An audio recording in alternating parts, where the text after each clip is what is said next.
बात जुर्म से जूझते अवाम की हो या समाज में बढ़ते क्राइम ग्राफ की, अपराध की हर सूरत के पीछे छिपा होता है कोई ना कोई गुनहगार। नमस्कार, मैं हूं अलीम अतहर। तफ्तीश की राह में आने वाली हर कड़ी सुराग बनकर पहुंचाती है गुनहगारों को सलाखों के पीछे। आप बने रहिए हमारे साथ, क्योंकि हर जुर्म के खिलाफ हमारी तफ्तीश लगातार जारी है।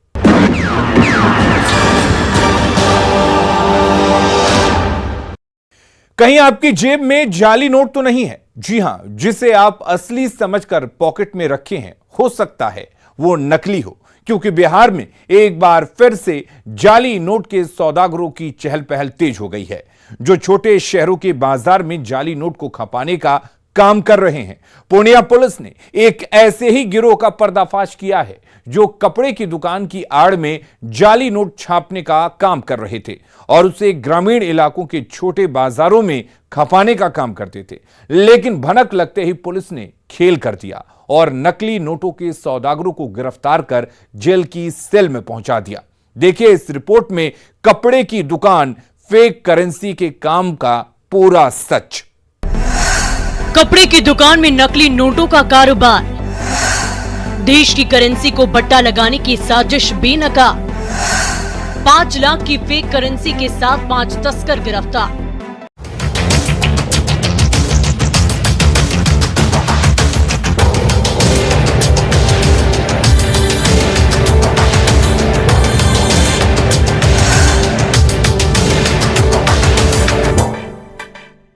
पूर्णिया जिले की पुलिस की टेबल पर रखे इन नोटों की गड्डियों की सच्चाई जानेंगे तो आप दांतों तले उंगली दबाने को मजबूर हो जाएंगे। जैसे पुलिस कस्टडी में दिख रहे इन युवकों की गिरफ्तारी के बाद पुलिस सन्न हो गई थी। ये मुजरिम तो हैं, लेकिन उससे पहले ये देश के दुश्मन हैं, जो अपनी नापाक साजिश को बिहार के जिलों में अंजाम देने के लिए जाल फैला रहे थे और देश की करेंसी को बट्टा लगाने की साजिश रच रहे थे। आम लोगों के खून पसीने की कमाई में सेंधमारी कर रहे थे। कपड़े की दुकान की आड़ में नोट छापने की मशीन लगाकर धड़ाधड़ फेक करेंसी को छाप रहे थे और जिले के कोने कोने में फैला रहे थे। असली नोटों की कीमत में बट्टा लगा रहे थे।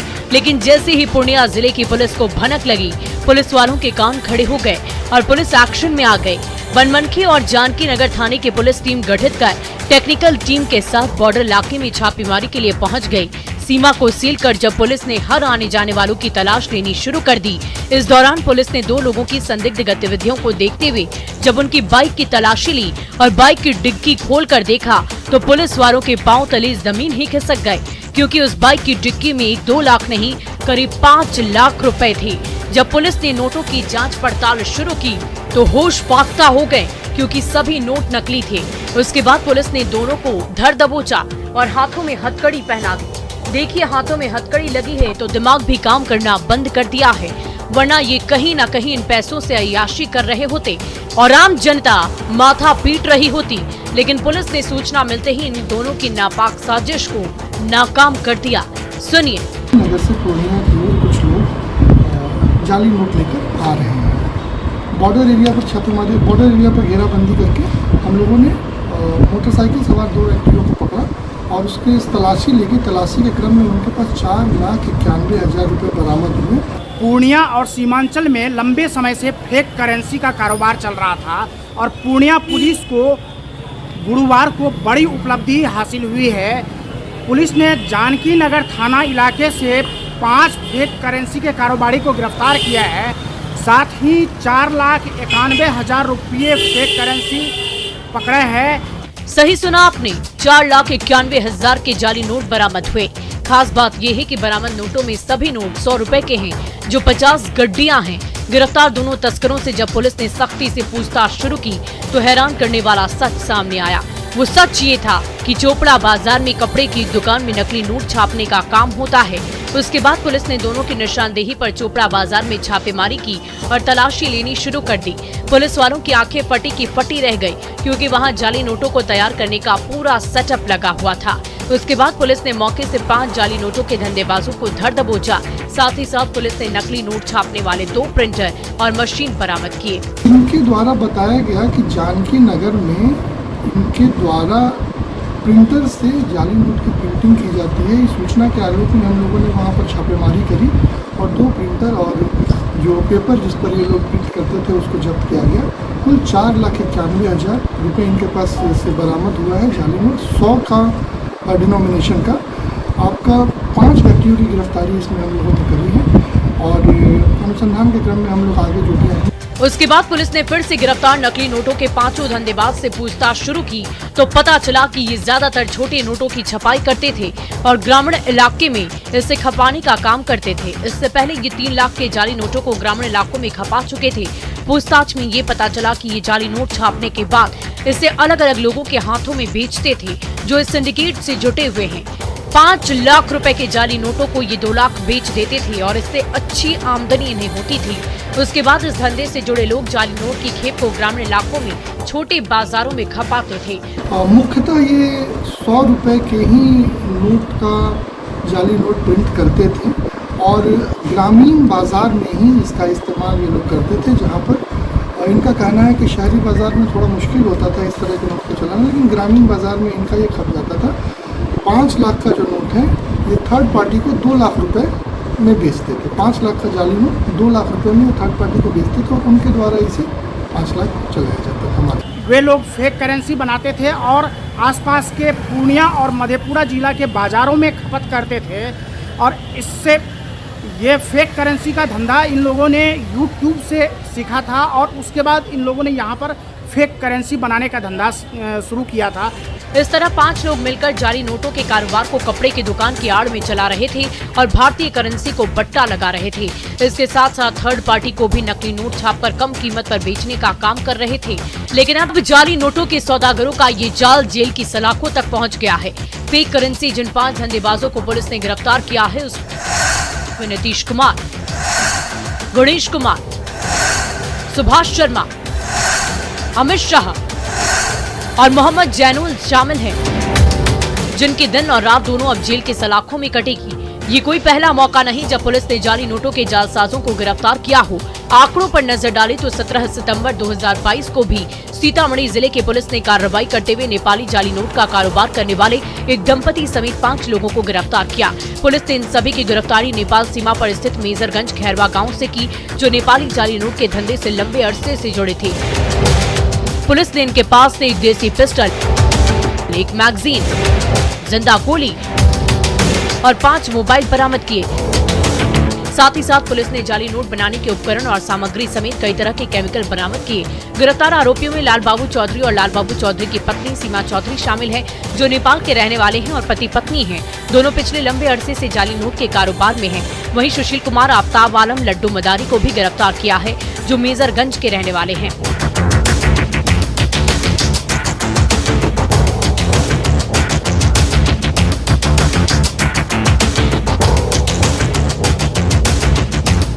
दो सितंबर 2022 को भी पटना पुलिस ने 2 नेपाली नागरिकों को 2,17,000 नकली नोटों के साथ गिरफ्तार किया था, जिससे इलाके में सनसनी फैल गई। इन नोटों में 100 के 1,558, 200 के 305 और 500 के 130 नोट शामिल हैं। पकड़े गए लोगों का नाम सुशील कुमार मिश्रा, पिता स्वर्गीय लाल बाबू मिश्रा, और दिनेश यादव, पिता योगेंद्र यादव हैं। दोनों नेपाल के रहने वाले हैं।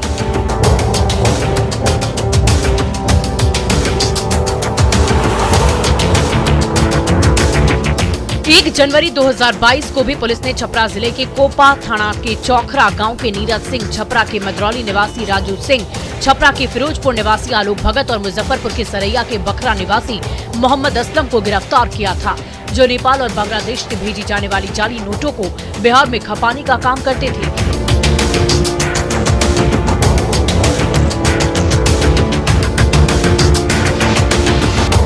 लेकिन जिन 5 तस्करों को पुलिस ने पूर्णिया और जानकी नगर के इलाके से गिरफ्तार किया, वो पूर्णिया और मधेपुरा में बॉर्डर इलाके में फेक करेंसी को खपाने का काम करते थे, जो कई सवाल खड़े कर रहा है।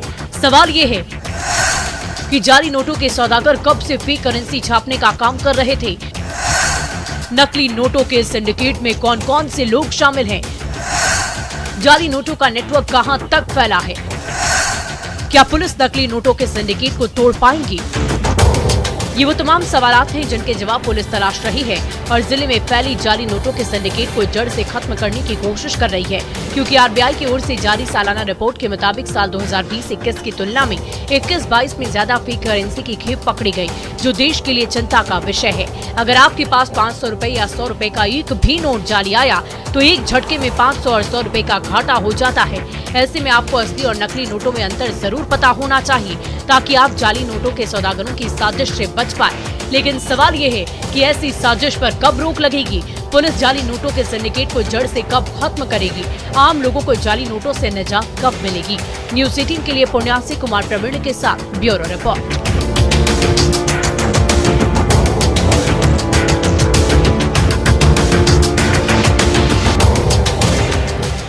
ब्रेक के बाद एक बार फिर आपका स्वागत है।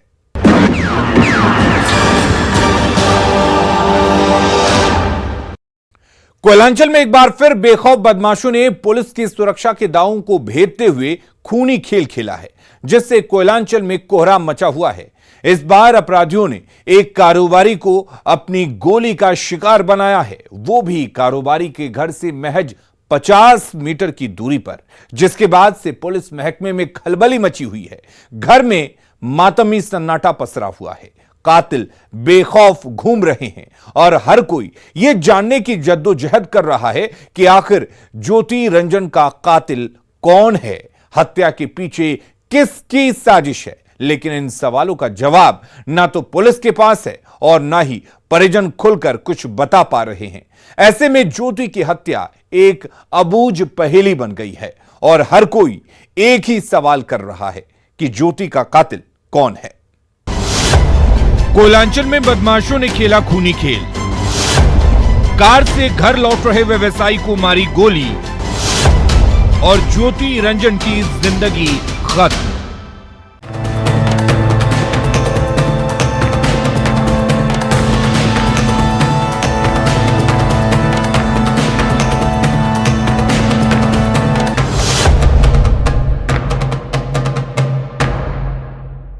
तस्वीरों में दिख रहे इस शख्स का नाम ज्योति शर्मा है, जो कोयलांचल के नाम से फेमस धनबाद जिले का रहने वाला है, जिसे बेखौफ और बेलगाम बदमाशों ने अपनी गोली का शिकार बनाते हुए मौत के घाट उतार दिया है। वो भी तब जब शहर के दुर्गा पूजा को लेकर सुरक्षा के पुख्ता इंतजाम है और पुलिस हर आने जाने वालों पर नजर रखी हुई है। लेकिन बेलगाम अपराधियों ने बड़े ही शातिराना तरीके से सुरक्षा के चक्रव्यूह को भेदते हुए जिले के कोल्ड ड्रिंक कारोबारी ज्योति शर्मा को अपनी गोली का शिकार उस वक्त बना डाला जब ज्योति शर्मा अपनी बीवी और बच्चों के साथ कार पर सवार होकर कहीं जा रहे थे। उसी दौरान बाइक पर सवार दो बदमाशों ने ज्योति का पता ठिकाना ढूंढ निकाला और कार को ओवरटेक करते हुए सिर में ताबड़तोड़ एक के बाद एक 2 गोली दाग दी, जिससे मौके पर ही कारोबारी ज्योति शर्मा की मौत हो गई, जिसकी तस्दीक ब्लैक कलर की ये कार कर रही है जो ज्योति शर्मा की है। इसी कार में ज्योति शर्मा अपनी बीवी दीपा और बच्चों के साथ कहीं जा रहे थे, लेकिन रास्ते में ही बदमाश मौत का फरमान लेकर आ धमके और बिना कुछ पूछे सुरक्षा के दांवों की पोल खोलते हुए ज्योति शर्मा को मौत के घाट उतारकर हथियार लहराते हुए भाग निकले, जिसके बाद मौके पर अफरा तफरी मच गई। कोयलांचल में अपराधियों का मनोबल कम होने का नाम नहीं ले रहा। बीती रात राजगंज थाना क्षेत्र के खरनी मोड़ में व्यवसायी ज्योति शर्मा की गोली मारकर अपराधियों ने हत्या कर दी। घर से महज 50 मीटर की दूरी पर यह वारदात हुई थी। गोली हमारी बहू पर चला है। अच्छा, और 2 गोली इसको मारा है। तो उनको भी गोली लगी है, बहू को भी गोली लगी है? नहीं लगा, चलाया था सिर्फ गोली। चलाया था। कितना लोग था ये कोई अंदाज? 3 लोग बाइक पे थे ये लोग क्या? अब ये लोग यही पता नहीं, बहू नहीं देख पाए। अच्छा, एक चीज बताइए, कुछ पहले से पुराने रंजिश थे क्या? ऐसे तो सर हम लोग का कुछ माने दुश्मनी नहीं है किसी से, समझे ना। लेकिन अब बच्चा क्या बताएगा, अब उसका क्या है क्या नहीं, लेकिन ऐसे हम लोग का किसी से दुश्मन। हत्या की इस खौफनाक वारदात के बारे में बताया जाता है कि 29 सितंबर की रात करीब 8 बजे कारोबारी ज्योति रंजन अपनी बीवी दीपा और बच्चों के साथ कहीं से अपने घर लौट रहे थे, लेकिन उन्हें यह पता नहीं था कि घर से करीब 50 मीटर की दूरी पर मौत रास्ते में उनका बेसब्री से इंतजार कर रही है। जैसे ही वो राजगंज थाना इलाके के खरनी मोड़ के पास पहुंचे और सनशाइन सिटी अल्ट्राटेक कॉलोनी में अपनी गाड़ी को कॉलोनी के अंदर लेने लगे तो मेन गेट बंद मिला, जो अमूमन खुला रहता है। उसके बाद पत्नी दीपा गाड़ी से नीचे उतरी और कॉलोनी के मेन गेट को खोलने लगी। इसी दरमियान अपराधियों ने ज्योति रंजन पर गाड़ी के बाहर से ही गोली चला दी। गाड़ी का शीशा तोड़ते हुए गोलियां ज्योति के सिर पर जा लगी और घटनास्थल पर ही ज्योति की मौत हो गई। इससे पहले कि ज्योति की पत्नी कुछ समझ पाती, अपराधी भागने लगे। पत्नी दीपा ने हो हल्ला किया तो अपराधियों ने उस पर भी गोलियां चलाई, लेकिन पत्नी दीपा की किस्मत अच्छी थी कि जान बच गई। जिस समय ये वारदात हुई उस वक्त गाड़ी में मृतक ज्योति रंजन का 5 साल का बेटा कीटू भी मौजूद था। कि रात 7:30 बजे व्यवसायी ज्योति शर्मा की गोली मारकर अपराधियों ने हत्या कर दी थी। हम अभी उसी स्थान पर हैं जहां पर कि व्यवसायी अपने कार से अपने घर की ओर जा रहे थे। इस स्थान पर व्यवसायी मार्केट से लौटने के बाद अपनी पत्नी और बच्चों के साथ थे। यह गेट बंद था। उनकी पत्नी इस गेट को खोलने के लिए उतरती है। उसी दौरान पहले से घात लगाए 3 अपराधी ज्योति शर्मा पर फायरिंग कर देते हैं। इस खौफनाक वारदात के बाद पत्नी दीपा ने अपने देवर को कॉल कर हत्या की बात बताई, जिससे सुनते ही परिवार में कोहराम मच गया। मृतक का छोटा भाई घटनास्थल पर पहुंचा और पुलिस को सूचना दी। बॉर्डर इलाका होने की वजह से राजगंज और बरवा अड्डा थाने की पुलिस घटनास्थल पर पहुंची और छानबीन में जुट गई। मौके से कांच के टूटे टुकड़े और जमीन पर पड़े ब्लड का सैंपल कलेक्ट किया और तफ्तीश शुरू कर दी। इसी दरमियान 29 सितंबर की देर रात बागमारा डीएसपी निशा मुर्मू और ग्रामीण एसपी रेशमा रमेशन घटनास्थल और मृतक के घर पहुंची, जहां मृतक की पत्नी दीपा से घटना के बारे में पूछताछ किया गया और मृतक की कार से देसी पिस्टल का 1 मैगजीन और 4 राउंड गोली बरामद की। साथ ही साथ एक संदिग्ध को हिरासत में लेकर पूछताछ कर रही है। उसके बाद उधर से आ रहा था, इससे हम लोग का गेट जो है ना, जो सनशाइन सिटी के मेन गेट जो हो गया तो खुला रहता था बराबर, वहाँ गार्ड कोई नहीं रहता था, खुला रहता था अपना। उस समय जो है जब ये लोग आए हैं तो बंद था, और वही उसकी वाइफ जो है से खोलने गया तब तक परिवार हुआ बोली से। जो अपराधी थे वो बाइक खोलते हैं। अब बाइक बहुत तो बोले कि हम कुछ देखे नहीं, बाइक नहीं देखे खाली यही कि 3 लोग था। पर जिस वाहन पर व्यवसायी ज्योति शर्मा बैठे हुए थे उस वाहन को फिलहाल थाना लाकर जब्त कर लिया गया। इस मामले में अब तक कारणों का पता नहीं चल पाया है कि आखिर व्यवसायी की हत्या किस कारण से की गई है। यहाँ पर वो वाहन लगी हुई है और इस वाहन को फिलहाल थाना परिसर में रखा गया है। पुलिस उन कारणों का पता लगा रही है कि आखिर व्यवसायी को किस कारण से किन लोगों ने गोली मारकर हत्या की है। फिलहाल इस मामले में मृतक के भाई सौरभ कुमार ने FIR अज्ञात के खिलाफ दर्ज कराया। आसपास भी पूछताछ कर रहे हैं, उसके बिजनेस पार्टनर से भी जो भी लिंक मिल पा रहा है उस सारे मामले में हम लोग पूछताछ कर रहे हैं। तो जैसा हम लोग पता चलेगा उसके बाद आगे की कार्रवाई की जाएगी। कोई कारण अब तक स्पष्ट हो पाया कि क्या आपसी द्वेष था या अन्य कोई कारण? इन्होंने अपने पिछले बहुत सारे विवाद के बारे में बताया है, तो उन्हीं सबके बीच में हम लोग को पता करना है कि कौन सा ऐसा विवाद है जिसकी वजह से इनकी हत्या हुई। अब सवाल ये है कि ज्योति रंजन की हत्या के पीछे किसका हाथ है? गोली मारने वाले तीनों बदमाश कौन थे? क्या पुरानी अदावत में ज्योति की हत्या हुई है? अगर नहीं तो ज्योति रंजन की हत्या के पीछे का सच क्या है? ज्योति रंजन का कातिल कौन है? इन्हीं सवालों का जवाब जब मीडिया ने जिले की ग्रामीण एसपी से पूछा तो वो दबंग अंदाज में सवालों को टालते हुए बिना कुछ बोले आगे बढ़ गईं, जो पुलिस की सजगता पर सवाल खड़े कर रहा है और बता रहा है कि पुलिस आम जनता और कारोबारियों की सुरक्षा को लेकर कितनी सजग है। राजगंज थाना क्षेत्र में तो उसमें अभी तक अनुसंधान में क्या मैडम उसके बारे में हम आपको बता देंगे। इससे आप अंदाजा लगा सकते हैं कि पुलिस की कथनी और करनी में कितना फर्क है। मर्डर के बाद भी सिटी एसपी जवाब देना उचित नहीं समझ रही हैं, जो जनता में भय पैदा कर रहा है और अपराधियों के हौसले को बुलंद कर रहा है। ऐसे में देखने वाली बात तो ये होगी कि पुलिस कब तक इस मर्डर मिस्ट्री की गुत्थी को सुलझाती है और हत्या के पीछे के सच से रूबरू कराती है और कातिलों को जेल की सलाखों में पहुंचाती है, जिसमें पुलिस अब तक फेल साबित हुई है और बदमाश हत्या के बाद बेखौफ कहीं घूम रहे हैं और पुलिस को मुंह चिढ़ा रहे हैं। न्यूज़ 18 के लिए धनबाद से संजय गुप्ता के साथ ब्यूरो रिपोर्ट। अपराधी चाहे लाख शातिर हो, तफ्तीश की दिशा अगर सही है तो बच नहीं सकता कोई गुनहगार सलाखों के पीछे जाने से। तो पुलिस चाहे सोई हो, मुजरिम चाहे कोई हो, आप बने रहे हमारे साथ, क्योंकि हर जुर्म के खिलाफ हमारी तफ्तीश लगातार जारी है।